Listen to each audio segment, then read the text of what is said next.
बहादुर चिंटू और जंगल का रहस्य। एक बार की बात है, एक छोटे से गांव में चिंटू नाम का एक लड़का रहता था। चिंटू को जंगल बहुत पसंद था। वह हर रोज स्कूल के बाद जंगल में घूमता, पेड़ों पर चढ़ता और पक्षियों से बातें करता। एक दिन जंगल में घूमते हुए चिंटू को एक बूढ़े बंदर से मुलाकात हुई। बंदर ने चिंटू को बताया कि जंगल के शेंछू में एक जादुई झरना है, जिसका पानी पीने से इंसान जानवरों की भाषा समझ सकता है। चिंटू का दिल खुशी से झूम उठा। उसने बूढ़े बंदर से झरने का रास्ता पूछा और उसी शाम जंगल की सफर पर निकल पड़ा। रास्ते में चिंटू को कई रोमांच हुए।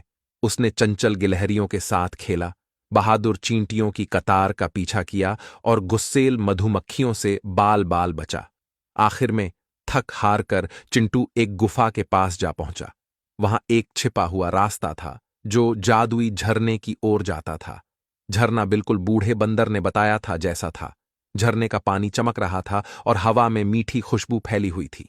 चिंटू ने थोड़ा सा पानी पिया और अचानक उसे जंगल में हर आवाज समझ आने लगी। चिड़ियों का चहचहाना, पत्तियों का सरसराहट, यहां तक कि नदी का बहाव भी उसे बातें करता हुआ लगा। अब चिंटू जंगल का राज जानना चाहता था। उसने एक चिड़िया से पूछा, क्या तुम मुझे जंगल का सबसे बड़ा रहस्य बता सकती हो? चिड़िया ने फुसफुसाकर कहा, जंगल के दिल में एक जादुई पेड़ है, जिसके फल खाने से इंसान के सपने सच हो जाते हैं। चिंटू और उत्साहित हो गया।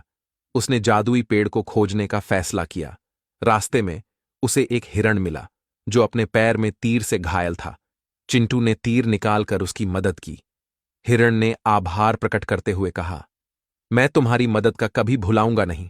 अगर कभी तुम्हें मेरी जरूरत पड़े तो तुम बस पहाड़ की चोटी पर चिल्लाओ। अंत में जादुई पेड़ मिल ही गया। पेड़ चमकते हुए फलों से लदा हुआ था। चिंटू ने एक फल तोड़ा और खा लिया।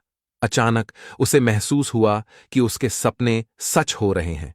वह जंगल के जानवरों के साथ बात कर सकता था, उनके दुख सुख समझ सकता था। कई दिनों तक चिंटू ने जंगल के जानवरों की मदद की। उसने एक शिकारी से हिरणों को बचाया, एक तालाब से जानवरों को पानी पिलाया और एक बीमार पेड़ का इलाज किया। जल्द ही पूरा जंगल चिंटू को बहादुर चिंटू कहकर पुकारने लगा। लेकिन एक दिन जंगल पर खतरा मंडराने लगा। एक लालची व्यापारी जंगल को काटकर होटल बनाना चाहता था। चिंटू जानता था कि उसे कुछ करना होगा। उसने सभी जानवरों को इकट्ठा किया और होटल बनाने से व्यापारी को रोकने की योजना बनाई।